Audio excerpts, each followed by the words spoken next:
Seja bem-vindo ao podcast do Ministério Fronteira. A mensagem que você vai ouvir foi pregada pelo pastor Álvaro Cruz na nossa igreja na Barra da Tijuca, no Rio de Janeiro. Nossa oração é para que você seja abençoado por essa palavra. 1 Samuel 18, 5-16. Tudo o que Saul lhe ordenava fazer, Davi fazia com tanta habilidade. Eu vou esperar colocar, por favor, para o pessoal poder acompanhar. São os mesmos versículos da semana passada. Obrigado. Tudo o que Saul lhe ordenava fazer, Davi fazia com tanta habilidade, que Saul lhe deu um posto elevado no exército. Isso agradou a todo o povo, bem como aos conselheiros de Saul. Quando os soldados voltavam para casa, depois que Davi matou o filisteu, as mulheres saíram de todas as cidades de Israel ao encontro do rei Saul, com cânticos e danças, com tamborins, com músicas alegres e instrumentos de 3 cordas. As mulheres dançavam e cantavam. Saul matou milhares e Davi dezenas de milhares. Saul ficou muito irritado com esse refrão e aborrecido disse: atribuíram a Davi dezenas de milhares, mas a mim apenas milhares. O que mais lhe falta, senão um reino? Daí em diante, Saul olhava com inveja para Davi. No dia seguinte, um espírito maligno mandado por Deus apoderou-se de Saul e ele entrou em transe em sua casa, enquanto Davi tocava harpa como costumava fazer. Saul estava com uma lança na mão e a atirou, dizendo: encravarei Davi na parede. Mas Davi desviou-se 2 vezes. Saul tinha medo de Davi, porque o Senhor o havia abandonado e agora estava com Davi.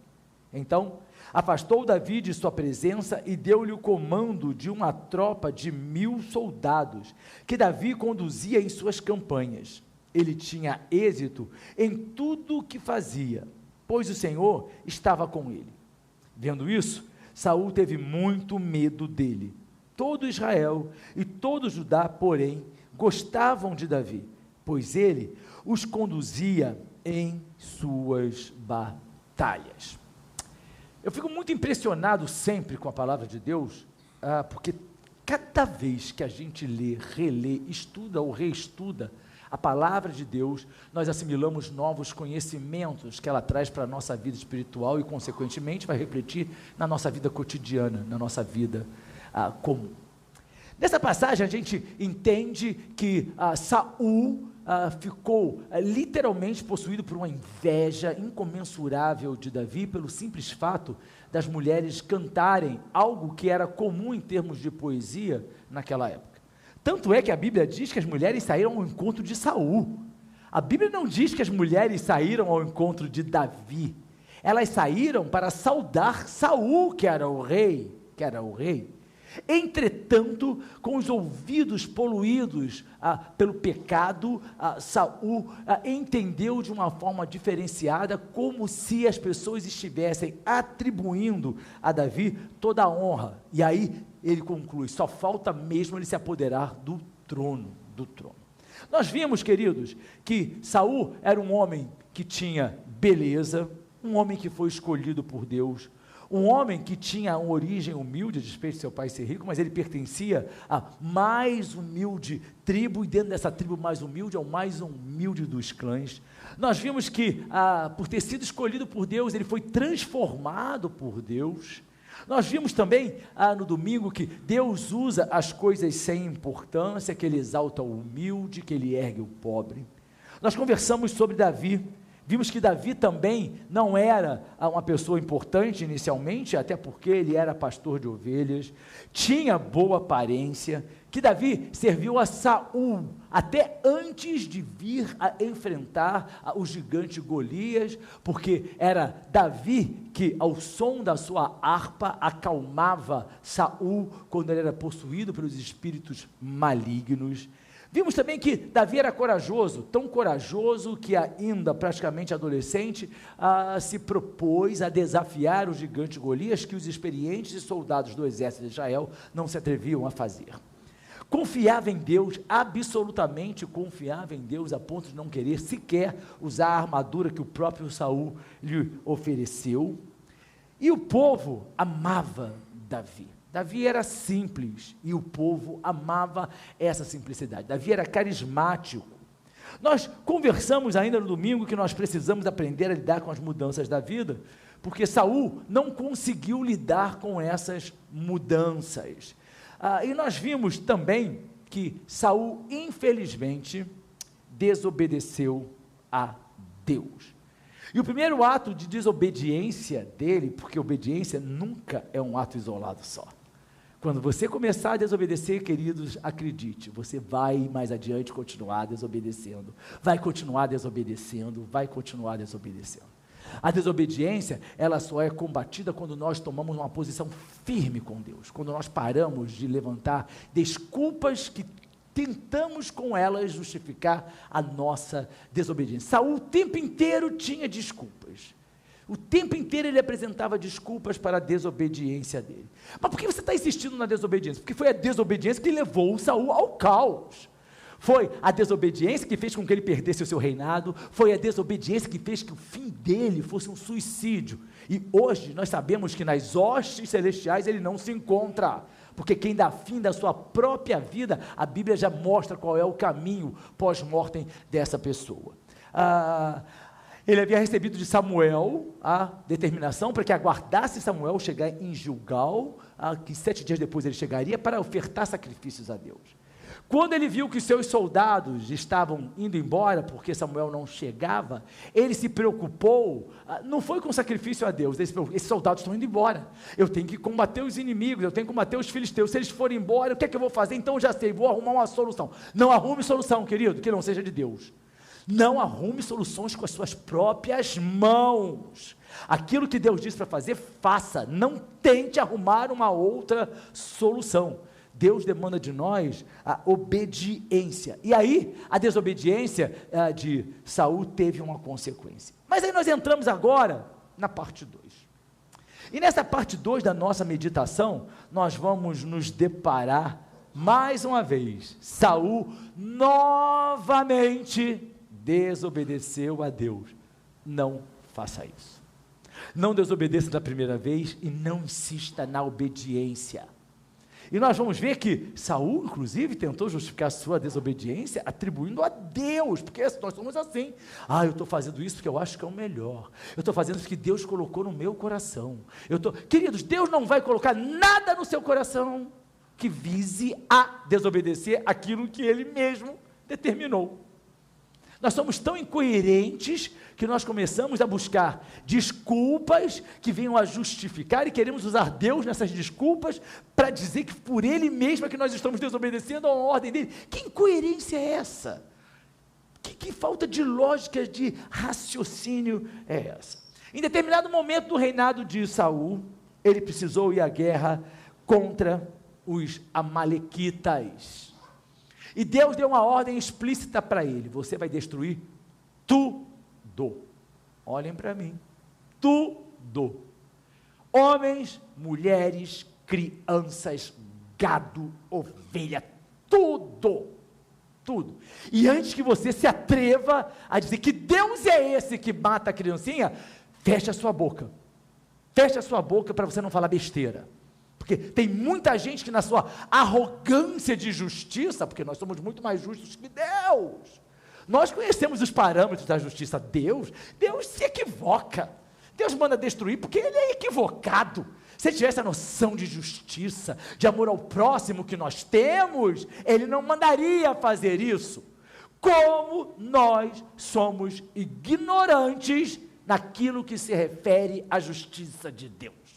A justiça de Deus não é a nossa justiça, e graças a Ele não é, porque a nossa justiça, o órgão máximo se chama STF.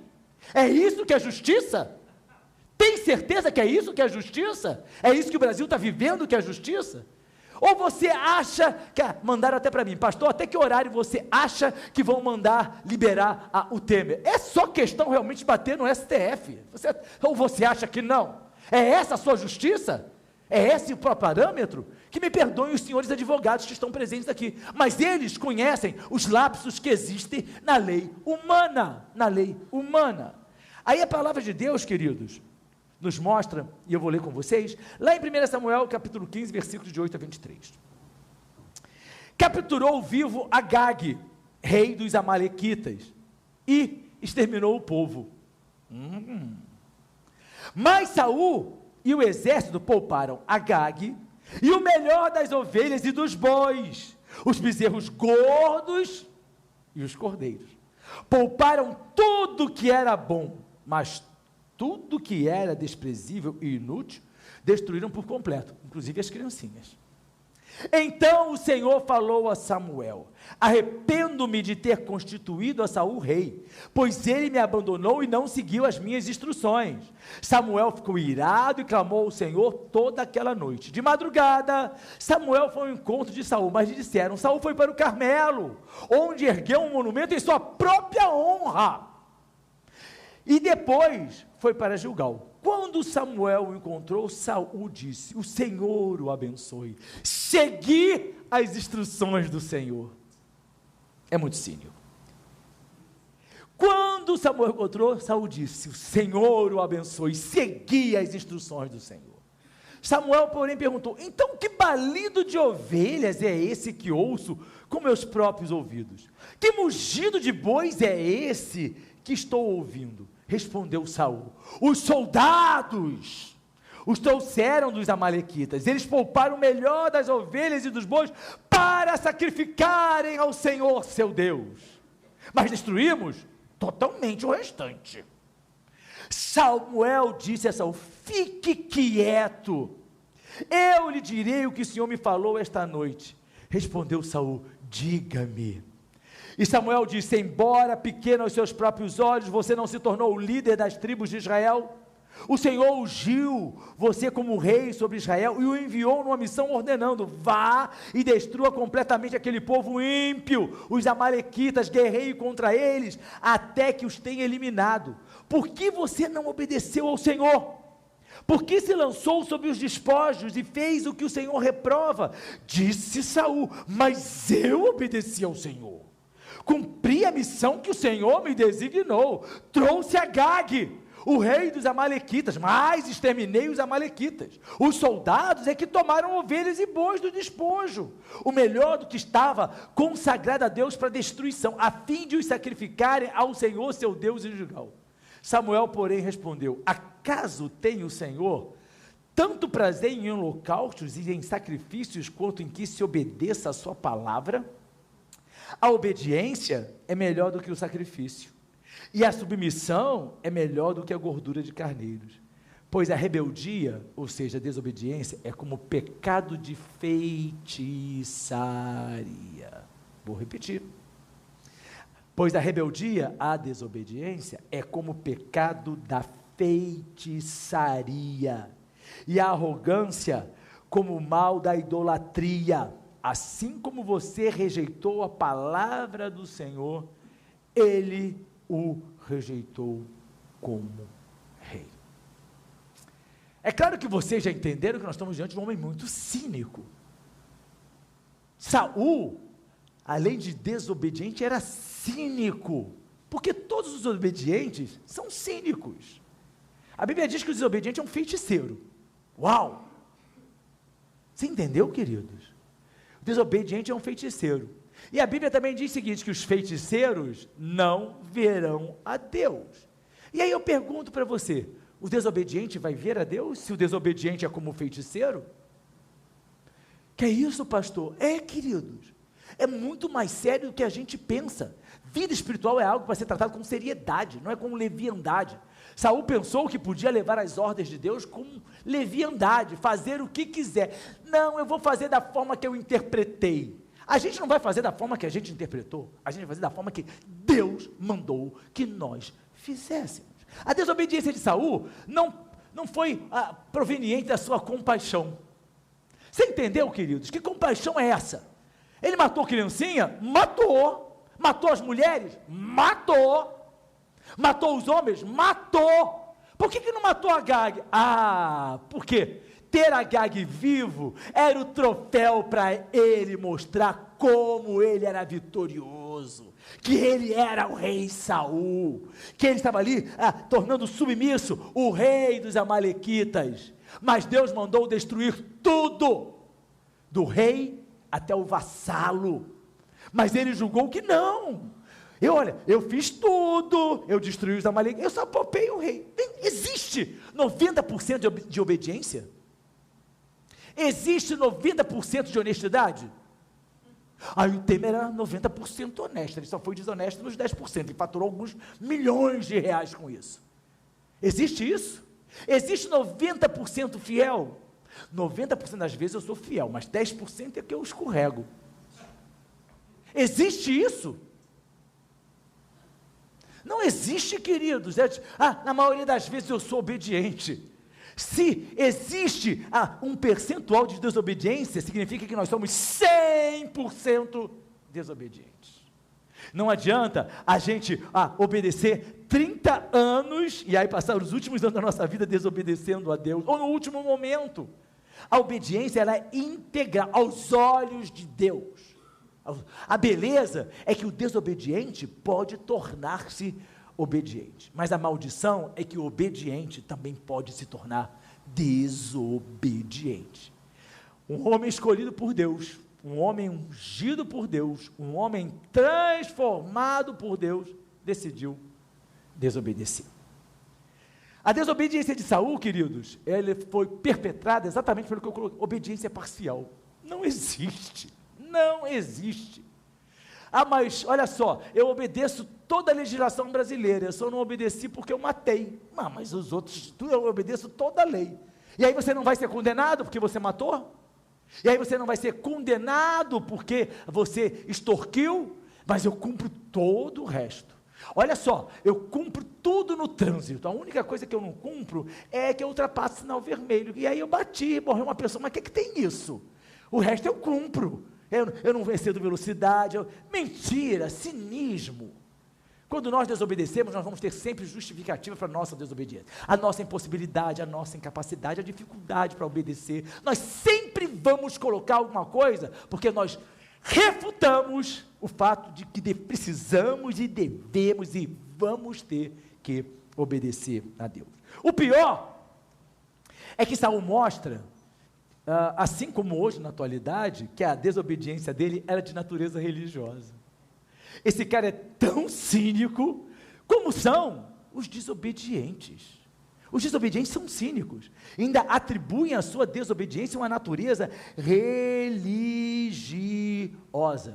Mas vamos lá, o fato dele ter poupado Agag, porque ele era rei, porque ele queria tanta glória, Saul, que a própria palavra mostra que ele saiu dali e foi erguer lá no Carmelo, o quê? Um monumento para si próprio. Ele não foi erguer um monumento, um altar para agradecer a Deus, não. Ele foi erguer um monumento para ele próprio. Eu sou Saul, eu sou grande. Porque exatamente assim, na nossa desobediência, nós erguemos monumentos a nós mesmos. Eu decidi não obedecer. Eu sei o que eu estou fazendo. Eu não vou admitir que tem que ser dessa forma. Tem que ser do jeito que eu acho. Tem que ser do jeito que eu quero. E aí nós erguemos um monumento ao nosso ego, que se torna gigantesco, porque a nossa desobediência significa nós somos maiores do que Deus.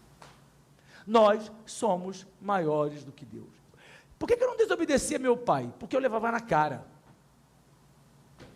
Se eu não tinha essa história, não pode dar palmada não, eu avançava com cinto e tudo mais. E sou grato a ele, aprendi a obedecer. Por que nas Forças Armadas, quando eu era subalterno, eu obedecia? Porque senão eu ia preso. E por que os meus oficiais me obedeciam quando eu era o comandante? Porque eles só tinham 3 possibilidades: sim senhor, não senhor, quero morrer. Só tinham 3 possibilidades. Aí a gente manda quem pode, obedece quem tem. E engraçado, a gente fala isso na nossa vida comum, manda quem pode, Deus não pode. E por que nós desobedecemos? Porque não temos juízo. Desobedecemos porque não temos juízo. É muito impressionante que a gente traz isso para a nossa vida comum, manda quem pode, obedece quem tem juízo.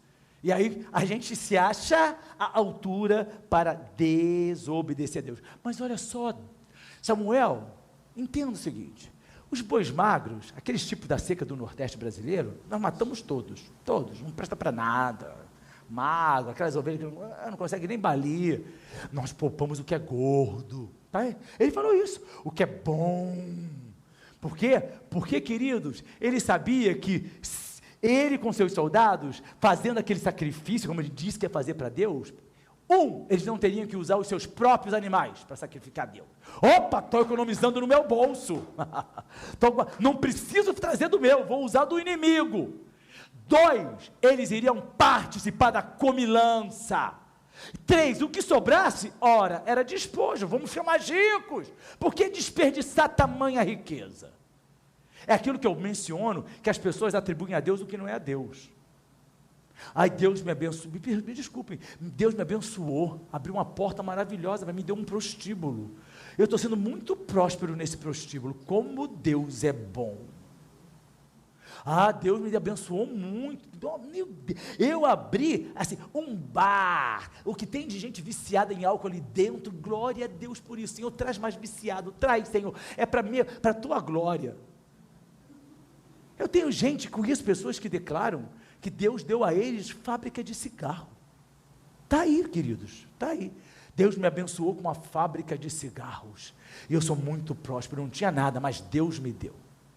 Isso me constrange muito, porque daqui a pouco você vai conhecer um traficante que vai dizer que a boca de fumo dele, quem deu foi Deus. A oportunidade de roubar um banco, quem deu foi Deus. A oportunidade de se apropriar do seu bem, que pertence a você, foi Deus. Ai, que oportunidade maravilhosa, um cara dando bobeira, perdeu, glória a Deus, glória a Deus. A gente ri porque é algo tão absurdo, mas é isso que nós fazemos. Nós atribuímos a Deus aquilo que não pertence a Ele, a nossa desobediência. Ó Senhor, eu estou fazendo, ó Senhor, eu guardei isso porque, sabe, Senhor, vai ser na hora certa, ó Senhor, porque eu vou sacrificar. A desculpa era no nome de Deus, a desculpa religiosa. Em primeiro lugar, Deus não quer religiosidade. Religiosidade tem a ver com liturgia, tem a ver com cerimonial. Deus quer que nós o sirvamos integralmente, porque o amamos. O que é religião? Ligar o homem a Deus. Nós precisamos estar ligados em Deus. Então, por que nós fazemos? Porque nós amamos a Deus. A palavra, Jesus declarou, aqueles que me amam, obedecem aquilo que eu mando. O desobediente não ama a Deus, o desobediente é feiticeiro, o desobediente vai para o inferno. Que é isso, pastor? Isso é muito sério. Para mim, não.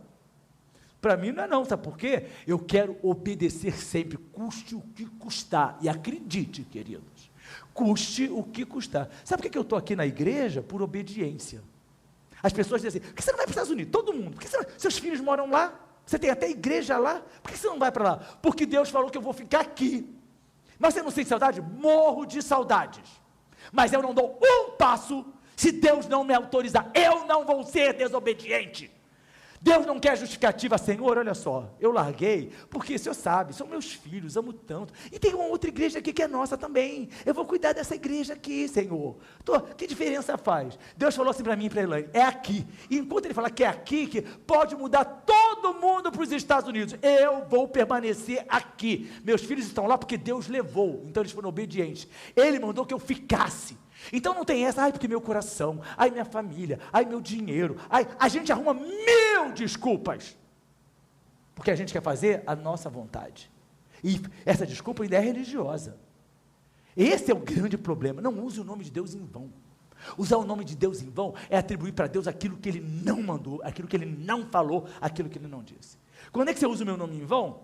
Quando você chega lá fora e fala assim, ih, não tem vaga para mim. Fulano, só, pastor Álvaro mandou você tirar o seu carro para eu botar. Aí a pessoa, oh meu Deus, foi o pastor. Tá? Aí ele vai obedecer. Esse cara está abençoado. Mas quem usou o meu nome em vão, quanto mais o nome de Deus. Será que você não está entendendo? Não coloque atribuições para Deus que eu e você não temos autoridade para fazer. É muito sério. É muito sério. Mas aí Saul vem com a desculpa, mas olha só, eu só peguei a Gag, São os soldados. Primeiro ele diz que ele está fazendo a vontade de Deus, daqui a pouco ele percebe que não era bem a vontade de Deus e tem que arrumar outra desculpa, os soldados, foi os soldados, olha só, eles é que decidiram pegar, foram ele. Sabe qual é o grande problema? A Bíblia diz que Saul não admitia ser desobedecido. É tão sério isso, olhem para mim, olha o cinismo do desobediente. Quando você vai lá ler em 1 Samuel, você vai encontrar um momento em que Saul determina que seja feito um jejum, que ninguém comesse. Seu filho, Jonatas, estava combatendo os filisteus e não ouviu essa ordem. Quando ele voltou, foi comer. Saul ficou tão enfurecido porque o seu filho estava desobedecendo a sua ordem, que queria matar seu próprio filho. E por que ele não matou Jonas? Porque o povo não deixou. Esse cínico que queria matar o próprio filho, porque desobedeceu às suas ordens como rei, achava que poderia desobedecer a Deus. Nós somos assim. A gente tem que ter muito cuidado para não ser cínico, queridos. Presta atenção. Se eu prego desobediência, eu tenho que ser tenho que ser obediente. Senão eu vou fazer que nem o Alexandre de Moraes, né? Nós apoiamos a corrupção. Oh, não. Nós somos contra a corrupção. Não foi isso que aconteceu lá? Veja bem. Quando eu trabalho na igreja, eu tenho que ser exemplo. Quando eu sou diácono, diaconisa, eu tenho que ser exemplo em tudo, e meus diáconos ouvem isso o tempo inteiro. Quando eu trabalho com louvor, eu tenho que dar exemplo. Eu não posso exigir que os outros façam uma coisa que eu não faço. Se eu sou displicente no momento do louvor, queridos, que autoridade eu tenho para exigir das pessoas que elas sejam disciplinadas, que elas têm que fazer o que eu quero? Você não faz, é cinismo. É cinismo. Seja pontual, eu sou atrasado. Louve a Deus com autoridade. Não aguento mais esse momento do louvor. Mas quando é a sua vez, tem que louvar, tem que cantar. Isso é cinismo, me perdoem. A gente precisa ser responsável diante de Deus. Eu não sou um pastor que fala uma coisa e vivo outra. Não sou. Eu vivo aquilo que eu prego. Por isso que eu prego com autenticidade. Vai na minha casa que você vai encontrar o pastor Álvaro exatamente como ele é aqui na igreja. Só mais carinhoso e amoroso, porque a minha mulher merece todos os beijinhos do mundo. A gente brinca muito com as coisas de Deus. A gente pega assim, não, você tem que ser uma pessoa que estuda a Bíblia. E aí você não estuda. É muito fácil falar isso. A gente, para os outros é muito fácil. Olha para você primeiro. Olha para dentro de você primeiro. Então, se você quer que os outros façam, faça. Se você quer que os outros façam, faça. Por que eu sou? Queridos, eu chego aqui na igreja 1 hora e meia antes do culto começar. Eu tenho autoridade para falar de pontualidade. Eu tenho. Em todos esses 10 anos, uma vez eu me atrasei para o culto. Em 10 anos. Então faz a conta aí, são mais de 1000 cultos. Uma vez, porque estava indo para o Sheraton, a igreja era lá, fiquei preso no engarrafamento, não andava, saí 1 hora e tanto antes de casa, não consegui, liguei para o Tiago, já estava no Sheraton, falei, comecem o culto, porque está tudo parado. E aí nós chegamos, o culto já tinha começado. Uma vez. Por que você está falando de pontualidade? Não, estou dando exemplo. Eu quero que você mantenha a igreja limpa. Aí você passa por mim, eu jogo maçã no chão, copo no chão. Aí faça o que eu digo, mas não faça o que eu faço? É isso? Saul. Olha para Saul, gente. Isso é muito sério, queridos. Cinismo. Sim. A gente acha que uma pessoa cínica é aquela pessoa que debochada, que zomba. O cínico é aquele que fala uma coisa e faz outra. O cínico é aquele que quer justificar a sua desobediência com atitudes que não têm fundamentação. Saul tentou alegar que seus soldados eram desobedientes. Ele disse assim: soldados tomaram ovelhas e bois. Olha só, você está preocupado com a opinião dos outros? Você está preocupado? Mas se eu obedecer, o que é que as pessoas vão falar de mim? É isso mesmo, você está preocupado com a opinião dos outros? Atos dos Apóstolos 5:29 diz assim: Pedro e os outros apóstolos responderam: é preciso obedecer antes a Deus do que aos homens. É preciso obedecer antes a Deus do que aos homens. É por isso que a Bíblia fala assim: filhos, obedeçam vossos pais no Senhor. O que é isso? Se seu pai, que não é crente, chegar para você e falar assim: você vai roubar, você não vai obedecer. Ele diz assim: obedeça no Senhor. É tão perfeita a Bíblia, tão perfeita. Se o seu pai chega para você: você vai namorar aquele cara e vai dormir com ele, você vai dizer assim: não, não vou não. Porque a Bíblia é clara: obedeça aos seus pais no Senhor. Porque primeiro a gente obedece a Deus, depois a gente obedece aos homens. Se a lei humana for contraditória à lei de Deus, eu obedeço à lei de Deus. Mas aí, pastor, vai ter um preço. Vai sim. Mas é Bíblia. Bíblia. Não tem nada que vai justificar a nossa desobediência. Saul, em ambas as situações que eu mencionei aqui, desobedeceu a Deus. Mas é interessante, né? Que em todas as ocasiões ele tinha intenção de honrar a Deus. Mas eu tinha a intenção. Aí a sabedoria popular, que a gente conhece mais do que versículos, infelizmente, diz assim: de boas intenções, pontinho, pontinho, está cheio. O quê? O quê? O inferno está cheio de boas intenções. Deus, eu tinha a intenção. Intenção não basta, querido. Intenção não basta. O cara vai te dar um soco: mas eu tinha intenção de fazer carinho. Errei na dosagem. A intenção era carinho. Aí a gente vai entender que boas intenções, literalmente, não bastam. E o pior é que a desobediência de Saul não era levada a sério por ele mesmo. Esse cara é tão louco, como são loucos desobedientes, que achava que a desobediência dele não era nada demais. Que é isso? Só uma coisinha pequena como essa, Deus não vai levar em consideração. Deus é bom. Aí Deus é bom, né?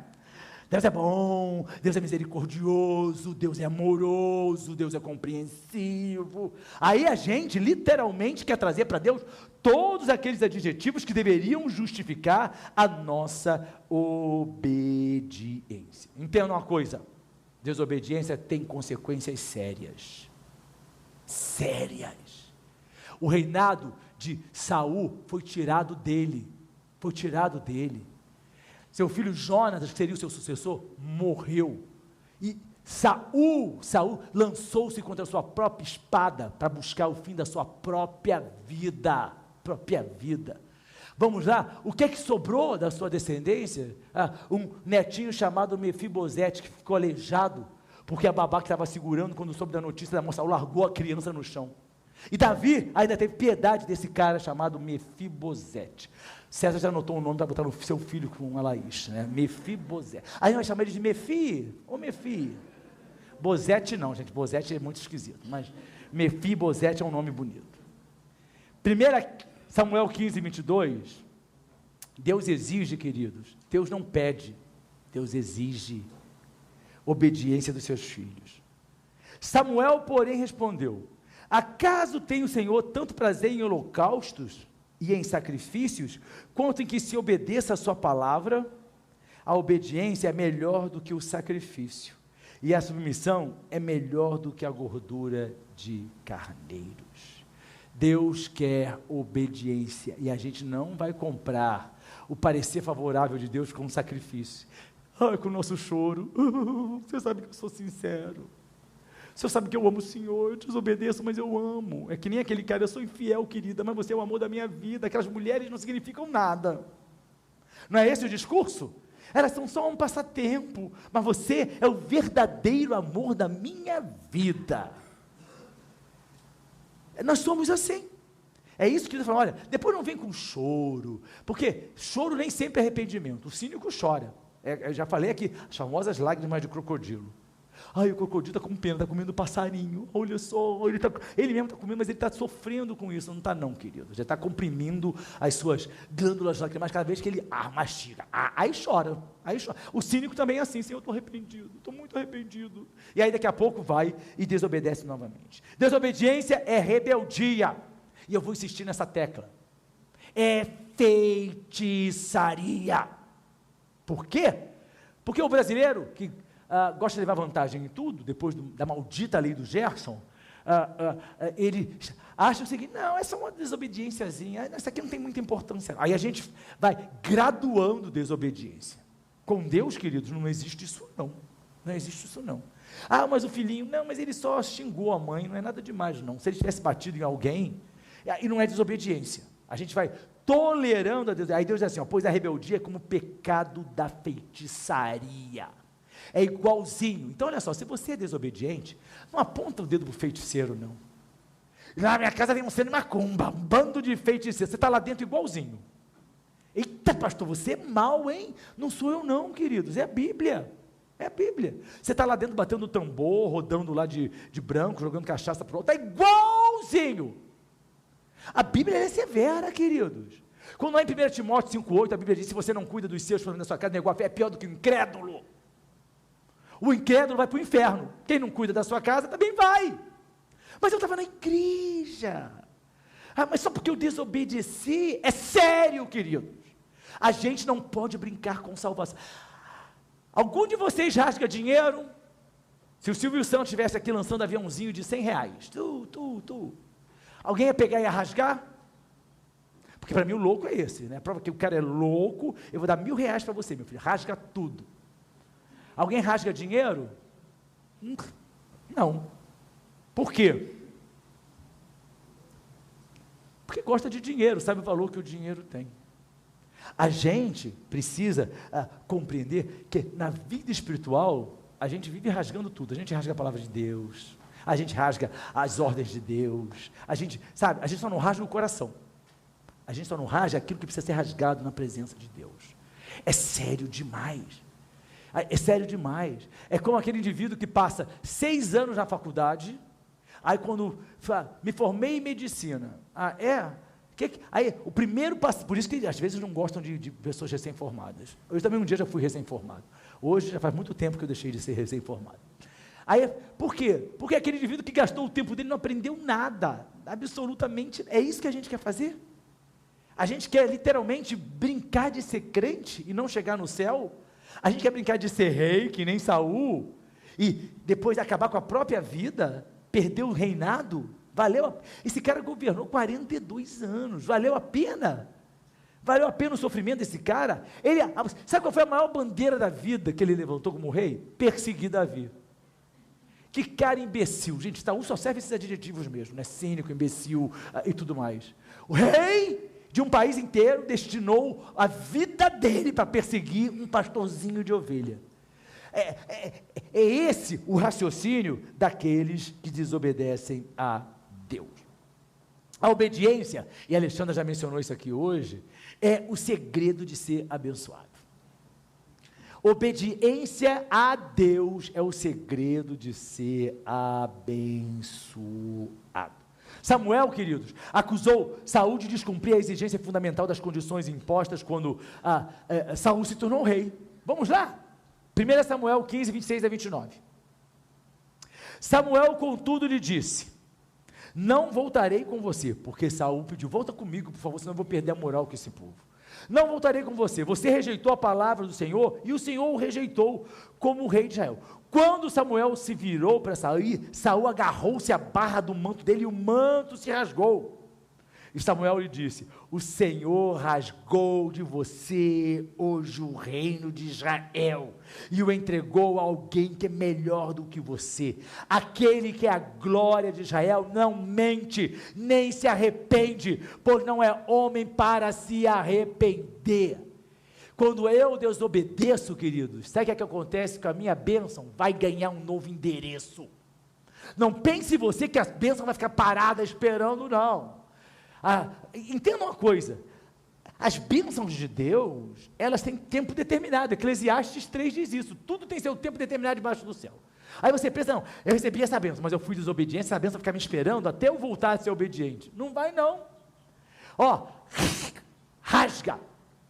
Rasgou o reino dele, passou o reino dele. Quando aquela bênção vinha para mim, aí eu desobedeci, a bênção faz isso, vupt, vai ganhar um novo endereço. O reinado foi para quem? Para Davi. Se você quer que as suas bênçãos... E se eu me arrepender depois e me tornar obediente? Você vai usufruir de outras bênçãos, que não serão talvez tão significantes como aquela que você teve a oportunidade de receber, porque desobedeceu. Não vou ser abençoado? Vai. A Bíblia traz 8.000 espécies de bênção. Se você se arrepender, mas naquele momento que a gente se tornou desobediente, a bênção passou da gente. E ela não volta. Aí esse Deus não é homem para que arrependa. Aí tirei a bênção dele. Não, agora eu vou dar de novo. Tadinho, ele agora se arrependeu. Me arrependi de ter tirado. Deus não é como a gente não, queridos. A gente atribui qualificações a Deus como se ele fosse humano. Como se arrependesse, como se ele brincasse, como se ele mentisse. Literalmente ele se comportasse como nós. Esses são os deuses da mitologia grega e romana. Os deuses da mitologia grega e da mitologia romana, Zeus, Júpiter e aqueles, aí sim, eles se transformam em homens porque querem possuir mulheres, aí geram semideuses, aquela loucura toda. Aí a gente acha que Deus é exatamente assim também, é humano. Não é. E Samuel declara: aquele que é a glória de Israel, glória, não mente, nem se arrepende, pois não é homem para se arrepender. Eu já disse aqui que quando a Bíblia traz que Deus se arrependeu, isso é só para que nós entendamos aquele contexto, porque Deus, ele é perfeito, ele sabe todas as coisas. A obediência é o segredo de ser abençoado. Olha só, 1 Samuel 12, versículos 14 e 15. Se vocês temerem, servirem e obedecerem ao Senhor, e não se rebelarem contra as suas ordens, e se vocês e o rei que reinar sobre vocês seguirem o Senhor, o seu Deus, tudo lhes irá bem. Tudo lhes irá bem. Tudo. É aí que entrava aquele efeito do eco. Eu vou conseguir isso. Tudo lhes irá bem. Todavia, se vocês desobedecerem ao Senhor e se rebelarem contra o seu mandamento, ou seja, contra a sua ordem, sua mão se oporá a vocês da mesma forma como se opôs aos seus antepassados. Provérbios 19:16 diz assim: quem obedece aos mandamentos preserva a sua vida, mas quem despreza os seus caminhos morrerá. Desobediência é pecado. Salário do pecado, está lá em Romanos, é a morte. Deus, queridos, ele é amoroso, Deus é bom, Deus é perfeito, mas Deus é justiça.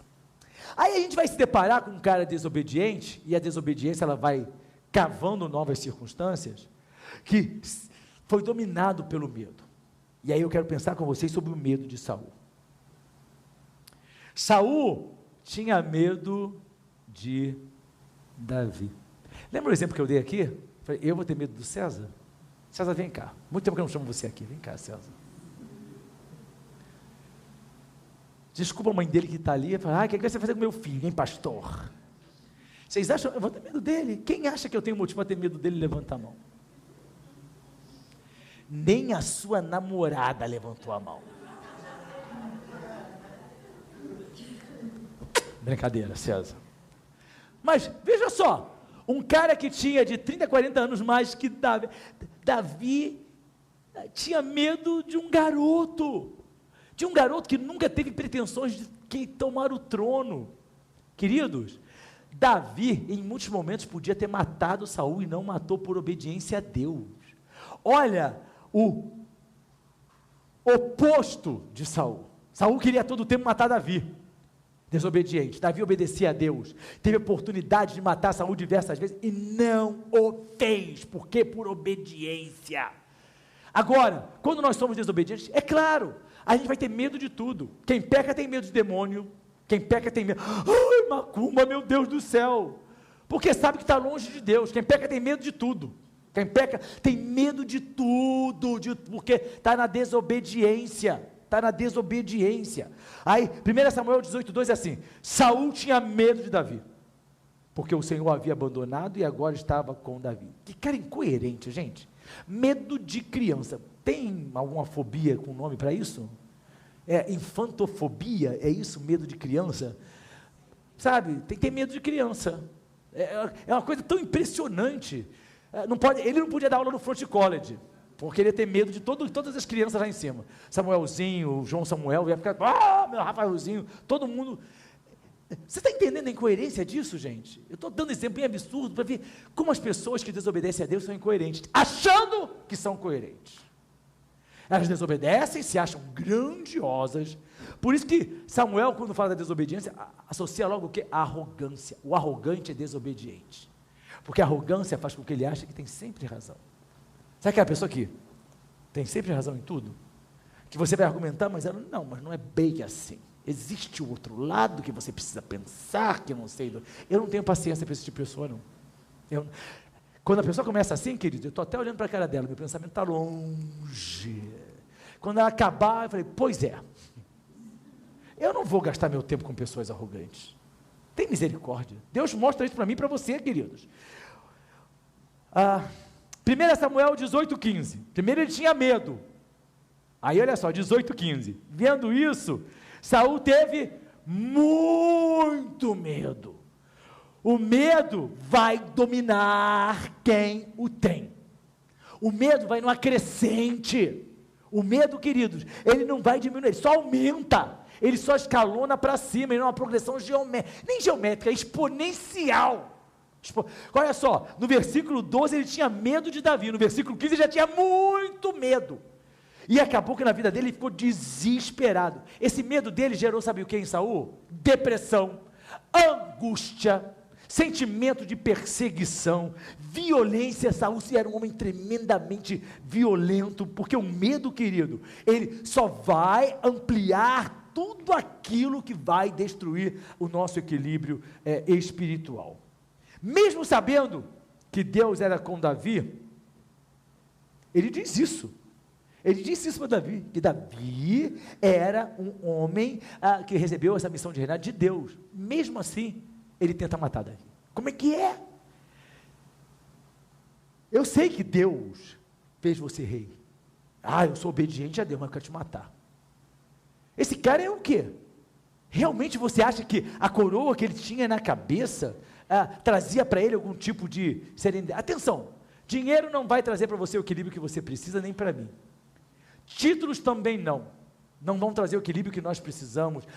Cargos que a gente ocupe, bens que a gente possua, não vão trazer, porque vida espiritual não depende disso. Se dependesse, quando o mancebo, o famoso jovem mancebo, obediente, aquele menino, menino bom, Jesus, eu quero te seguir, mestre.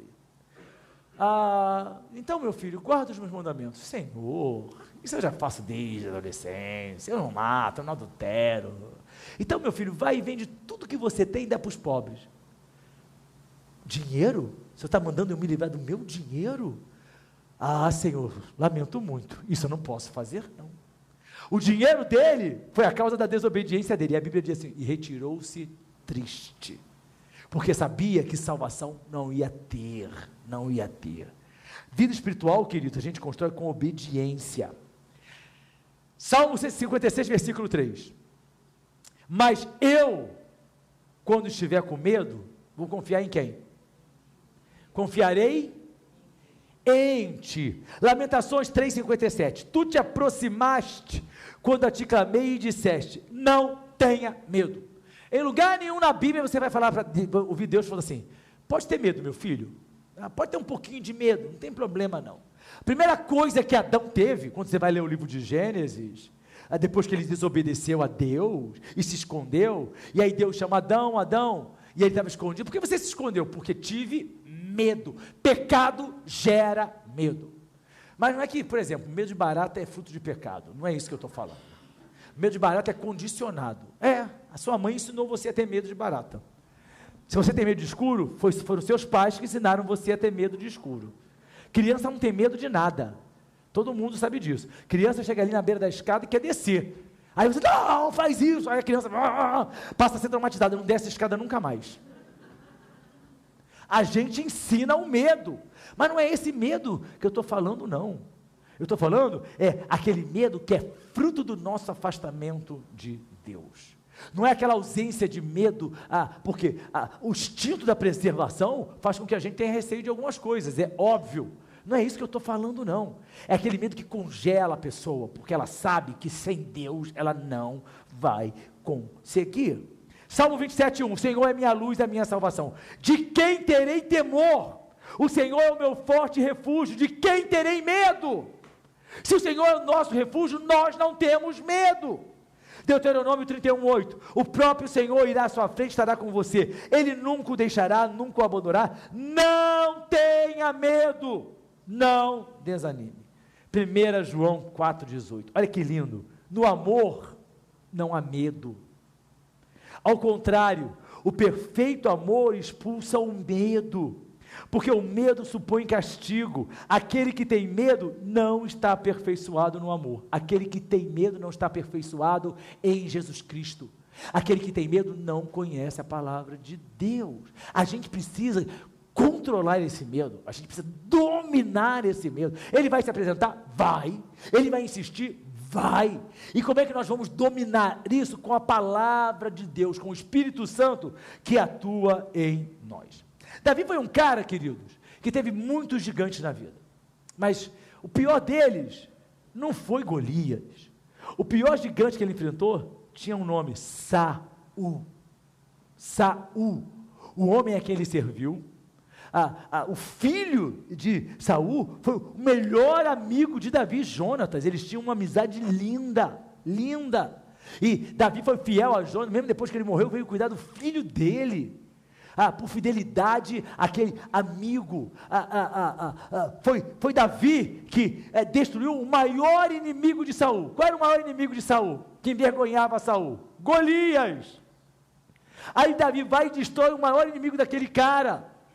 E aí esse cara se torna o maior inimigo de Davi, por inveja. Desobediência, inveja, medo. A gente vai, querido, só literalmente rolando escada abaixo. Para enfrentar gigantes, a gente vai precisar de coragem. E a gente vai precisar acreditar que com Deus, em Deus e por Deus, nós somos capazes. Eu não sou capaz por mim mesmo, mas com Deus, em Deus e por Deus, nós somos capazes. Todos nós temos gigantes na nossa vida.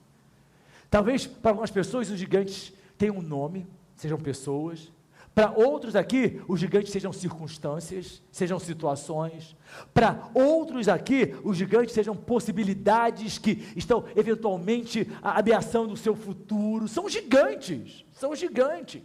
Mas nós precisamos ter essa convicção, a convicção que Davi tinha. Ele era um pastor de ovelhas, um tocador de harpa. De novo, um pastor de ovelha que tocava harpa, blim, blim, blom, blim, blim, blom. Harpa todo mundo toca, gente, com misericórdia. Não estou falando aquela harpa sinfônica, não. Estou falando aquela harpinha, blim, blim, blim, blim, blim, que todo mundo acha que anjo toca isso, já reparou? Todo mundo acha que anjo desce, blim, blim, blim, blim, blim. Todo mundo acha que anjo tem, santo tem auréola. Auréola é a invenção da igreja católica. No céu você não vai ter auréola, porque tem gente que se imagina no céu, com aquela auréola brilhando. Tem. Queridos, já me perguntaram isso, até num papo com pastores. Em que momento depois da morte, a gente recebe a auréola? Se tiver uma auréola sobre você, você não está no céu. As pessoas constroem o que querem. Eu fico impressionado. E tem gente que acha que o anjo desce sempre de branquinho, blim, blim, blim, blim, e tocando harpinha. Blim, blim, blim, blim, blim, blim, blim, blim, blim. Que coisa ridícula. Se anjo tiver que tocar algum instrumento, querido, não vai ser uma harpinha simples, não. Isso é para mim e para você. Aquilo que a gente pode fazer, não vai ser, meus queridos músicos aqui que tocam, vão tocar no céu também, os anjos vão deixar, entendeu? Mas eles vão dar show. O que a gente precisa entender, queridos, é que literalmente os nossos gigantes são vencidos pela confiança que a gente tem em Deus. Essa confiança nos dá autoestima. Eu sei em quem eu tenho crido. Se você sabe em quem você crê, você tem autoestima. O medo vai se apresentar, não estou dizendo que ele não vai surgir não, vai, mas você não vai dar importância para ele. As coisas valem pela importância que a gente dá para elas. Se você se agarrar na sua tristeza, você vai parar na depressão. Se você se agarrar no seu medo, você vai ficar apavorado. E aí, a gente tem que aprender a ter o domínio próprio, que faz parte do fruto do Espírito, e contra. Se Saul tivesse tido domínio próprio, a história seria outra. Se ele entendesse que, olha, meu coração está falando isso, mas isso não vem de Deus. Essa inveja que eu estou sentindo dele não vem de Deus. Esse medo não vem de Deus. A Bíblia fala isso, eu vou repreender, eu vou orar, eu vou trabalhar no meu coração, porque eu quero ser um homem segundo o coração de Deus. Aí a vida dele teria sido outra. Mas na sua a ignorância, nesse desejo de ceder ao seu coração enganoso, ele foi só cavando a sua própria cova. A palavra de Deus, ela fala para mim e para você. Salmo 18, 29. Olha que lindo. Com o teu auxílio, posso atacar uma tropa. Com o meu Deus, eu posso transpor muralhas. Você entendeu isso aí? Vou ler novamente. Com o teu auxílio eu posso atacar uma tropa. Não é me defender da tropa, não. Eu vou atacar uma tropa. E com o meu Deus eu posso transpor muralhas. Algumas pessoas aqui conhecem a muralha da China. Com o meu Deus eu posso transpor aquelas muralhas. Mas como é que vai ser? Eu vou pular por cima? Eu vou levitar? Queridos, eu não sei. Vou atravessar? Eu não sei. Mas a Bíblia diz que eu vou transpor. De que forma eu não sei, mas eu sei que eu vou. Isso é fé, isso é obediência. A obediência não pode ser. De que forma vai ser? Me explica primeiro para eu obedecer, porque eu quero entender. Como é que eu vou transpor? Vai ter uma escada celestial que nem apareceu para Jacó? Eu vou ser trasladado que nem foi Filipe? Eu vou atravessar a parede que nem Jesus atravessou? Como é que isso vai ser? Aí eu obedeço. A obediência, ela não tem que ser justificada por Deus. A nossa obediência a Deus não tem que demandar uma justificativa de Deus. Aqui, a pedagogia moderna diz o seguinte, que a gente precisa explicar aos filhos porque eles vão obedecer, para que eles obedeçam compreendendo. Quando o teu chefe te dá uma bronca, ele diz para você por que ele está dando, às vezes está de mau humor. Mulher dormiu de calça jeans, aí está de péssimo humor, te dá uma bronca. Ai, por que ele fez? Ele explica para você, estou te dando uma bronca porque minha mulher não quis dormir comigo. Ele vai explicar isso para você? O João ainda fala assim, tomara que não, porque vai ser muito triste. Mas é sério isso, queridos? E a gente quer que Deus explique para a gente os motivos. Aí, vamos lá, com meu Deus eu posso atacar uma tropa. Salmo 118, 6, 7. O Senhor está comigo, não temerei. O que me podem fazer os homens? O que é que os homens podem fazer conosco quando Deus está conosco? O Senhor está comigo, Ele é o meu ajudador, verei a derrota dos meus inimigos. 1 Coríntios 15, 57, mas graças a Deus, que nos dá a vitória por meio de nosso Senhor Jesus Cristo. Se Ele nos dá a vitória, por que eu vou ser dominado por... Querido, ser dominado por esse sentimento, ser dominado por mim, por eu mesmo. Olha que absurdo. Eu não preciso nem que alguém me domine, eu me domino. Eu não preciso que ninguém me amarre, o meu próprio medo, o meu desespero, tudo isso me amarra, me impede. Não preciso que tenha uma terceira pessoa, eu me autodestruo. Eu me jogo no chão. E isso é impressionante, eu me torno o meu pior inimigo, eu mesmo. E é isso que a Bíblia declara, você não vai ser, porque a nossa vitória, Deus nos dá por intermédio de Jesus Cristo. A Bíblia fala para mim e para você, queridos, que Saul invejou Davi, a inveja de Saul, e a gente já está caminhando para o final. 1 Samuel 18:8 diz assim, dali em diante Saul olhava com inveja para Davi. Não inveje nada, não inveje ninguém. Nunca, mas quer dizer, inveja santa, não existe inveja santa, queridos. Eu estou com inveja santa daquela pessoa, porque eu queria ser que nem... Não existe isso, para de falar besteira. Jesuicidência, inveja santa, eu vou cair da graça um minutinho, vou voltar ao velho homem. Pô, isso é tudo palhaçada nossa, a gente sabe disso, né? A gente inventa isso aí, é engraçado no momento, mas não tem fundamentação bíblica nenhuma. Dá licença que eu vou voltar ao velho homem no momento. Dá licença que eu vou cair da graça. Aí daqui a pouco você volta para a graça? Isso não existe. Mas a gente precisa aprender a não ter inveja. Mas eu não sou uma pessoa invejosa, eu só quero o que os outros têm. Ah, é? Eu não tenho inveja, eu só quero namorada que aquele cara tem. Ah, eu só queria ter o carro que ele tem. Presta atenção. Eu posso falar isso para vocês, porque Deus, se tem uma coisa que meu coração é limpo, eu não invejo nada de ninguém, nada, nunca na minha vida eu invejei nada. O pessoal pode chegar para mim e falar assim, olha só, minha casa é construída de ouro, cravejada de diamante, eu vou falar assim, que lindo. Quer uma para você? Não, estou satisfeito com o que eu tenho. Mas é assim mesmo, querido, pode acreditar que comigo é assim mesmo. Pode falar, eu fico feliz com a bênção dos outros. Mas eu também queria, por que está fulano? Porque o crente inveja a bênção alheia. Então, ok. Não, aí você diz assim, por que fulano já recebeu e ainda não recebi? Por que fulano assim é diferente? A bênção vai mais rápido para ele e não vem para mim. Isso é inveja! Aí eu pensei que fosse objetivos do santo. Que objetivo do santo, queridos? A gente tem que querer ser abençoado que nem ele. Uma coisa, querido, é você se alegrar com a bênção do seu irmão. E a outra, porque o crente é assim, por que o André é abençoado? Por que o André namora a Patrícia? E eu não namoro ninguém, eu não sou ninguém. Por quê? Isso é inveja. Não é que tenha inveja de você não, viu, André? Não tem não. Você vai ficar tranquilo. Mas é exatamente isso. A Bíblia diz, não inveje nada de ninguém. A gente precisa aprender a se alegrar com os nossos irmãos. Jó 5:2. O ressentimento mata o insensato. E a inveja destrói. A inveja destrói. A inveja destrói. A inveja destrói o tolo. Vamos lá? Provérbio 14:30. O coração em paz dá vida ao corpo, mas a inveja apodrece os ossos. Tem gente que está doente porque tem inveja. Pastor, estou com taquicardia nesse culto. Pastor, vou morrer. Não morre não, meu filho, senão você não vai para o céu. Aguenta aí, aguenta até o final.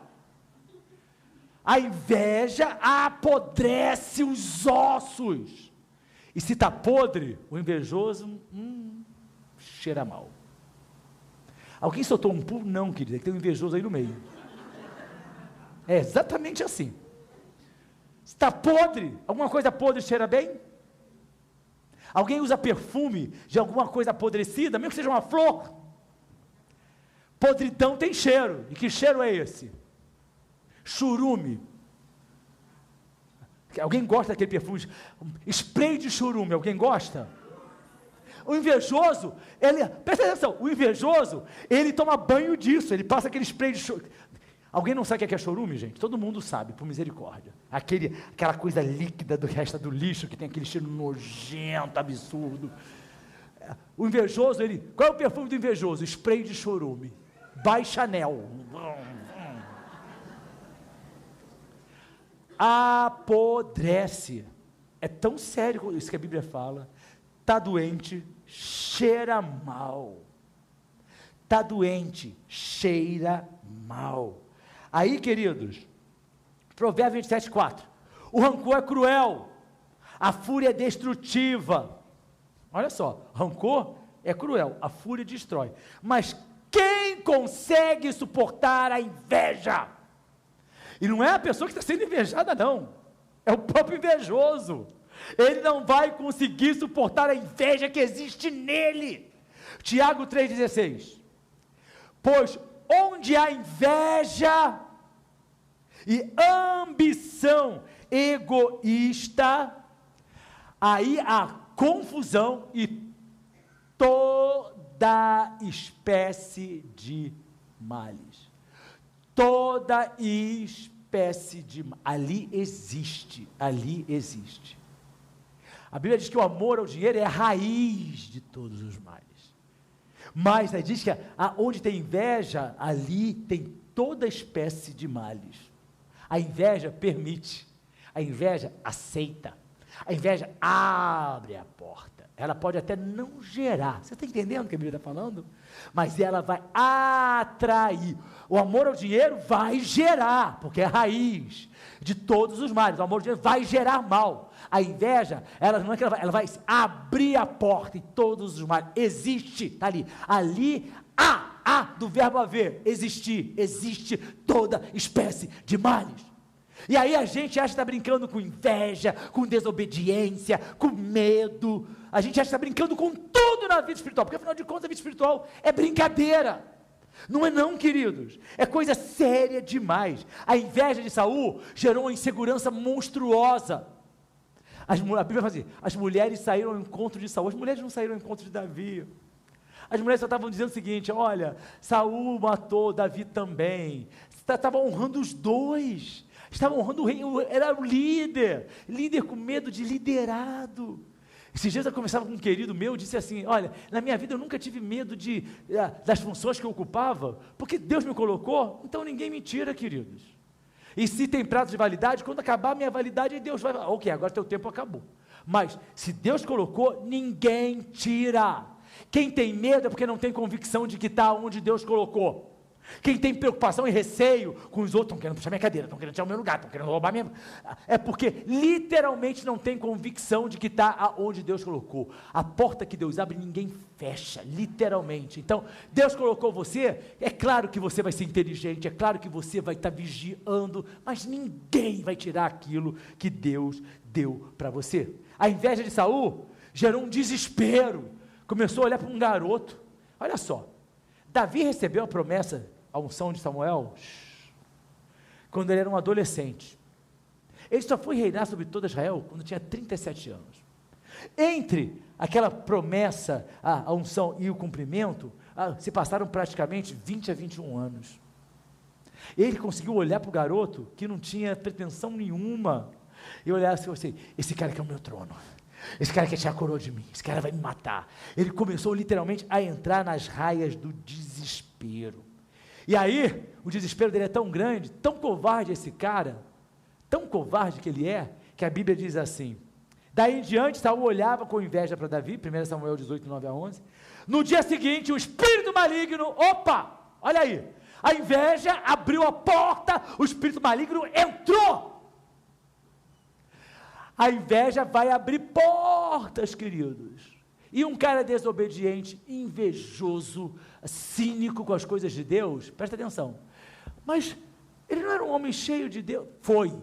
E a partir do momento que você deixa de ser, Satanás, com seus demônios, tem autoridade para lidar na sua vida.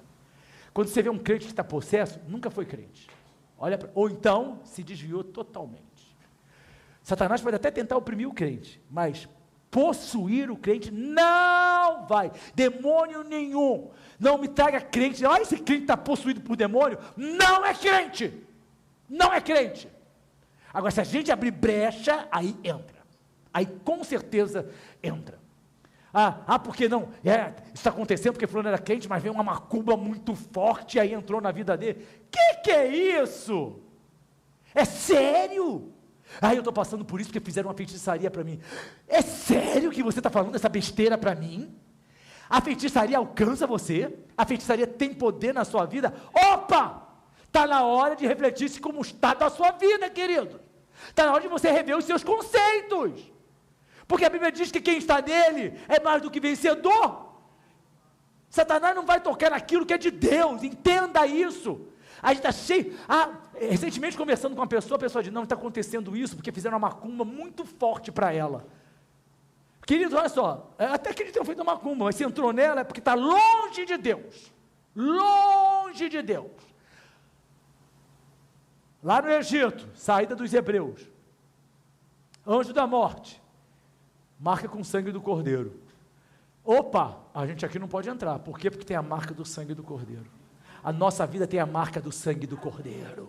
A nossa vida tem a marca do sangue do Cordeiro de Deus. Satanás não pode tocar em você nem em mim. Nós temos a marca do Cordeiro de Deus. Agora, quando você passa com a sua vida e tira a marca, porque com as suas atitudes se afasta, aí é outra história. A gente diz assim na sabedoria popular. Eu adoro a sabedoria popular, porque a sabedoria popular as pessoas entendem mais do que versículo bíblico. Nem tudo que reluz é ouro. Nem tudo que diz que é crente é crente. Porque, presta atenção, pode ser um simpatizante, vai para a igreja um dia, daqui a 2 meses volta, daqui a 3 anos volta, daqui a 2 semanas, isso não é crente, isso não é crente, é simpatizante. Crente é aquele que cumpre a palavra de Deus, que tem compromisso com Deus, que vive a palavra de Deus. Nesses, Satanás não toca, tem a marca do sangue. A sua casa tem a marca do Cordeiro de Deus? Tem, Satanás não entra. Seus negócios têm a marca do Cordeiro de Deus, Satanás não toca. Seus filhos têm a marca do Cordeiro de Deus, então Satanás não tem poder sobre eles. Mas por que acontece? Porque a pessoa quis. Se ela decidir fazer, querido, aí é a vontade dela. Aí se chama livre-arbítrio. Deus não impede ninguém. Deus não vai amarrar ninguém para impedir que a pessoa faça. Ela vai fazer exatamente o que ela quer. E que o nosso coração queira sempre, ao contrário do que diz o coração de Saul, estar na presença de Deus, amar e servir ao Senhor. Aí, vamos lá. O espírito maligno entrou, apoderou-se de Saul. E ele entrou em transe profético.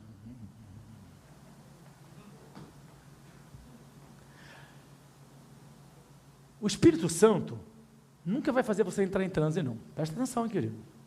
O Espírito Santo entrou em mim, eu perdi o controle das minhas faculdades mentais. Não é Espírito Santo, não. Não é. Até porque a Bíblia fala assim, o Espírito é sujeito ao profeta. Quando a gente é cheio do Espírito Santo, quando a gente está falando em línguas estranhas, nós estamos conscientes das nossas faculdades mentais. A gente sabe exatamente quem está do lado, quem era feio continua sendo feio, quem era chato continua sendo chato. Quando a gente profetiza cheio do Espírito Santo, olha só, a pessoa que fala errado, ela vai profetizar falando errado. Não pensa você que o Espírito Santo vai corrigir os erros de português daquela pessoa, não. Meu filho, eu te digo, vamos entrar no céu, vai ser exatamente assim. Porque as pessoas acham que vão entrar em trânsito. Nós recebemos o Espírito, nós não somos cavalos do Espírito Santo. É sério isso. Para com essa bobagem de dizer, porque o Espírito se apossou de mim e mandou eu fazer. O Espírito Santo, ele nos preenche, ele vem sobre nós, enche a nossa vida. Ele não vai tirar, colocar ninguém em transe. Por que ele está dizendo que aqui é transe profético se o Espírito era maligno? Porque ele profetizou? Não, querido, estava relacionado com a vida espiritual. É transe profético, foi um transe, então, presta atenção. Eu tinha um colega, né, que estudou comigo na escola naval, e aí, era totalmente doido aquele cara, totalmente doido, porque ele quis provar matematicamente a existência de Deus, mas aí depois eu descobri, né, o cara era um feiticeiro enorme, assim, não era grande não, mas era e aí um dia de noite, está todo mundo apavorado no camarote, me chamaram, porque aí nessa hora chama sempre o crente, né, nessa hora quando a coisa pega é sempre o crente, olha por mim, me socorre, me ajuda. Que aí o cara levantou da cama, começou a olhar, porque eram 4 em cada camarote, e mudou a voz, que nem aqueles filmes exorcistas, e começou a ameaçar. Aí todo mundo, que é isso? Aí, Cruz, meu nome de guerra é Cruz, nome bonito, né? Cruz, socorre. Ficou bonito, Cruz, não socorre. Aí eu entro no camarote, tá lá o cara, pra cima, só não estava de costas torcendo o pescoço, que aí era filme do exorcista, e cuspindo verde, né? Os outros chorando. Eu olhei para o cara, ele olhou para mim, e eu falei assim, o sangue de Jesus te repreenda. Nem gritei não, foi exatamente o sangue de Jesus te repreenda. Caiu no chão, o que aconteceu? Quem sou eu? Onde estou?